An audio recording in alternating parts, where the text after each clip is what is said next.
माधव दास जी का चरित्र आता है। महाप्रभु जगन्नाथ जी के भक्त हुए श्री माधव दास जी, बहुत सुंदर चरित्र है। मैंने कई बार कथाओं में कहा है, पूरा विस्तार से एक बार सुनिएगा जरूर।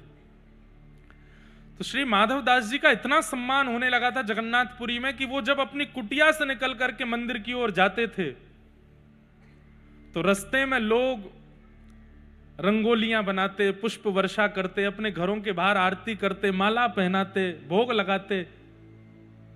माधव दास जी नीची नजर करके जाते, सबके आगे हाथ जोड़ते और सबके आगे हाथ जोड़ के जगन्नाथ जी से कहते, हे जगन्नाथ जी, मैं अधिकारी नहीं हूं, आप मेरा इतना सम्मान क्यों करवाते हो। अब तो ऐसी अति हो गई कि माधव दास जी की कुटिया से लेके जगन्नाथ मंदिर तक फूल की पूरी एक पगडंडी बना देते लोग। माधव दास जी को चल के जाना पड़ता उसके ऊपर, पर वो सम्मान स्वीकार नहीं करते थे। एक बात और कह दूं, अभिमान उसी को आता है जो सम्मान स्वीकार कर लेता है। इसलिए सम्मान की स्वीकृति मत रखो। हम लोग शास्त्रों में एक बात कहते हैं, स्तोत्रम कश्य न तुष्टये। स्तुति से कौन प्रसन्न नहीं होता, सब प्रसन्न होते हैं। कई बार हमारे पास भी लोग आते हैं, महाराज जी एक व्यक्ति आपसे मिलने के लिए आ रहे हैं। मैंने कहा अच्छा, आप थोड़ा उनकी प्रशंसा कर देना। मैंने क्यों? वो महाराज जी थोड़ा प्रशंसा कर देंगे तो गौ सेवा में थोड़ा सहायता कर देंगे, थोड़ी उस सेवा में लग जाएंगे, कथा में थोड़ा सहयोग कर देंगे, और बड़े अच्छे व्यक्ति हैं, बहुत बढ़िया हैं, पर थोड़े सम्मान के आदी हैं, थोड़ा आप दो चार शब्द अच्छे बोल देना। बोल तो देता हूं, पर मैं मन में बहुत चिंता करता हूं उस व्यक्ति की। क्यों? मैंने कहा अभी अभिमान में चूर हो जाएगा। क्यों? सम्मान का अधिकार लेकर के बैठा है। इसलिए मेरे युवा भाई बहन जितने बैठे हैं, आपका जीवन बहुत लंबा है, मेरी प्रार्थना स्वीकार कीजिएगा। सम्मान को स्वीकार मत कीजिए। जब कोई सम्मान करे, आंख बंद करके हाथ जोड़ के ठाकुर जी के चरणों में प्रदान कर दो, मैं इसका अधिकारी नहीं हूं। आपने एक सम्मान भी यदि स्वीकार किया, वह एक सम्मान इतने बड़े अभिमान को जन्म दे देगा कि वही अभिमान एक दिन मुंह के बल गिरेगा आपको नीचे। इसलिए सम्मान की स्वीकृति मत रखो। कोई करे वो उसकी इच्छा है, आप स्वीकार मत करो। तो माधव दास जी जाते थे जगन्नाथ मंदिर, सब लोग इतना सम्मान करते थे। माधव दास जी जाके मंदिर में एक ही प्रार्थना करते थे कि हे नाथ, ये सम्मान से मिलने वाला जो अभिमान है, मुझे उससे बचाना, कहीं वो मेरे चित्त में ना आ जाए। लेकिन सम्मान तो दिन ब दिन बढ़ता जाए। सब लोग इधर देखिएगा, ध्यान से सुनो। माधव दास जी समझ गए, जगन्नाथ जी से बोले आप कुछ नहीं करोगे, मुझे पता है आप और इतना सम्मान बढ़वा दोगे कि मुझे अभिमान हो ही जाए, अब इसका मुझे ही करना पड़ेगा कुछ ना कुछ।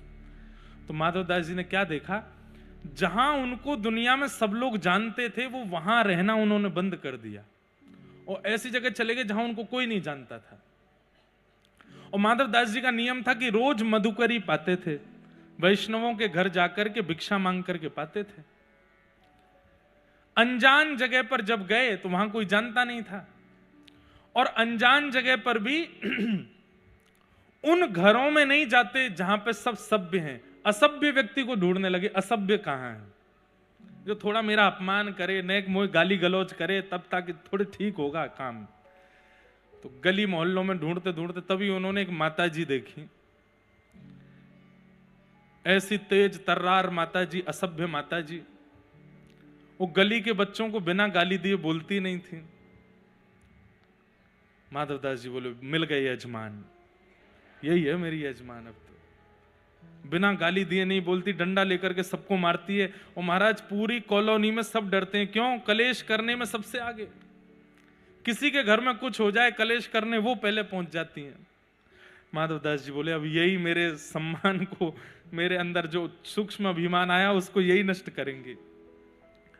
तो माधव दास जी उनके द्वार पर पहुंच गए, मैया भिक्षा पवाओगी?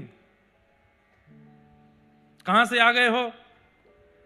जगन्नाथपुरी में रहते थे, अभी यहां नए नए आए हैं इस नगर में, आप थोड़ी भिक्षा पवा दो। क्या पाओगे? और घर में जो बना हो सो दे दो। तो माता जी थाली लगा करके ले आई, दे दिया उनको, लो पाओ। तो माधव दास जी पाने लगे तो मन में सोचे कि अभी कुछ हुआ नहीं, थोड़ी डांट फटकार पड़े तब तो काम बने। अगले दिन माधव दास जी फिर आ गए, बोले माता जी भिक्षा पवाओ। बोले तुम पे और कोई काम नहीं है, रोज रोज यहीं आओगे, दुनिया में और भी घर हैं, और जगह चले जाओ। बोले नहीं, आपके घर की प्रसादी का स्वाद क्या कहना, इतना अद्भुत था, कल मेरा मन लग गया उसमें, मैं तो यहीं पाऊंगा।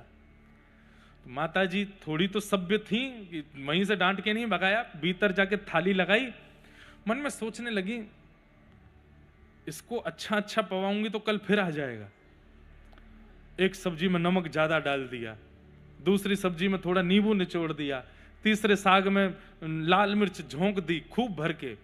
बोले जब इसके मुंह में लगेगी आग, कल से नहीं आएगा।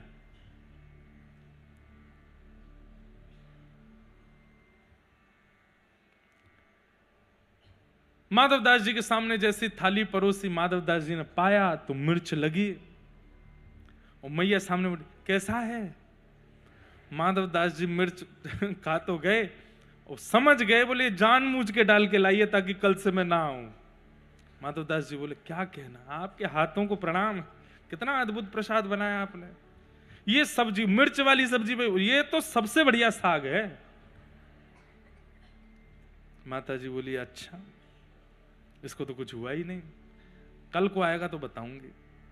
अगले दिन माधवदास जी फिर पहुंच गए, मैया भिक्षा पवाओ। मैया को आया गुस्सा, बोले रुक जा भिक्षा देती हूं तुझे, तेरे पे और कोई काम नहीं, घूम फिर के यहीं आता है। पोंछा लगा रही थी तो जिस पोंछा को लगा रही थी वही पोंछा मरोड़ करके लड्डू बना करके वही दिया, ले भिक्षा। और जैसे ही मुंह पे आके पड़ा माधवदास जी के, माधवदास जी प्रणाम करके बोले अब मेरा जो सम्मान का अभिमान था वो नष्ट हो गया, अब मैं ठीक हो गया। आपने मुझे, मेरे साथ ये थोड़ा जो अनुचित कृत्य किया, इससे मेरा अभिमान नष्ट हो गया, अब मैं आनंदित हूं, अब मैं सुखी हूं। प्रणाम करके फिर वापस जगन्नाथपुरी गए। उनका नियम था कि भिक्षा में मिलने वाली हर वस्तु को जगन्नाथ जी को अर्पित करते थे, फिर पाते थे। अब आज पोंछा मिला, पोंछा को कैसे अर्पित करें, तो गए जाकर के पोंछा के जितने रेशे थे सबको अलग करके सुंदर दिया बनाया, दिया बना करके घी अर्पित करके महाप्रभु जगन्नाथ जी की आरती कर दी। बोले नाथ आज यही भिक्षा प्राप्त हुई है।